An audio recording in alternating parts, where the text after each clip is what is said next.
The desert wind clawed at Rhys's face, stinging his eyes as he hauled Amelia over the fractured sandstone. A fissure in the earth, a monstrous gash in the familiar landscape, pulsed with a sickly violet light, the echoes of guttural chanting vibrating in his bones. Behind them, the armored figures, silent and relentless, gained ground with terrifying speed. "We can't outrun them forever," Rhys grunted, his revolver heavy in his grip. "There has to be somewhere to hide." Amelia stumbled, a hand clutching at her side. "But the song," she murmured, her voice strained. "It's guiding me." Rhys shot a frustrated glance at the fissure. Vogel's last transmission, a digitized plea cutting short by static, replayed in his mind. Asterisk divine-controlled asterisk the thought of Vogel, a man of science and reason, enslaved to whatever force resided below, was chilling. Suddenly, the ground beneath them shifted. A section of the cliff face, seemingly solid a moment ago, slid inward, revealing a narrow, spiraling staircase carved into the living rock. It descended into the darkness, the violet light of the fissure illuminating the first few steps. "What is that?" Rhys asked, his voice tight with apprehension. "The summit's stronger here," Amelia replied, drawn towards the staircase like a moth to a flame. Her eyes, clouded with pain and confusion, seemed to fix on something far beyond the immediate surroundings. "We have to go down." He hesitated, weighing the risk against the certainty that they were rapidly losing ground. The armored figures were closing in, their metallic footsteps echoing across the desert floor. "Stay close," he warned, pushing her gently forward. He took the lead, revolver raised, and began the descent. The air grew colder, with each step, heavy with the scent of dust and something indefinably ancient.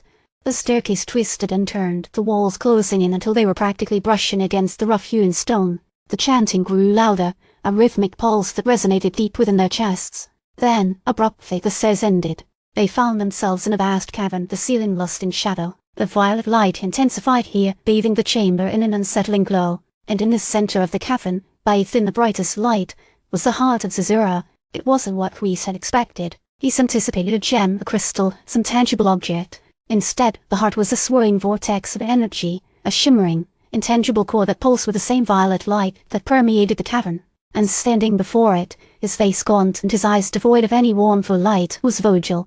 "Rhys," Vogel said, his voice flat and motionless. "Amelia, you shouldn't have come." "Vogel, what happened to you?" Rhys demanded, keeping his revolver trained on the former archaeologist.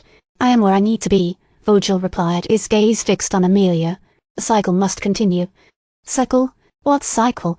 Rhys pushed, his hand tightening around the revolver. Amelia gasped, clutching her head. "The Sonnet's warning me a betrayal, a sacrifice," she stuttered, her eyes darting nervously between Vogel and the swirling vortex of energy. "A heart demands a linchpin," Vogel continued, his voice a monotone drone. "It has been dormant for centuries, but it is awakening, and Amelia is the key." Suddenly, from the depths of the vortex, a voice echoed ancient and powerful. "The time has come." The ground trembled beneath their feet, and the chanting intensified, enveloping them in a wave of oppressive power. Rhys felt a surge of defiance, a primal urge to protect Amelia from whatever fate awaited her. "I won't let you use her," Rhys growled, leveling his revolver at Vogel. Vogel didn't flinch. His gaze remained fixed on Amelia, a strange, almost mournful expression flitting across his face. "You cannot stop what is destined to be," he said, his voice barely a whisper. Amelia, meanwhile, seemed lost in a trance, her eyes fixed on the Heart of Zerzura. She began to hum, a melody that intertwined with the ancient chanting, a lullaby both haunting and strangely comforting. As the violet light pulsed brighter, Rhys knew that they were caught in something far beyond his comprehension, something that threatened not only Amelia's life but the fate of the world itself. And as the earth began to shake, he braced himself for the storm that was about to break.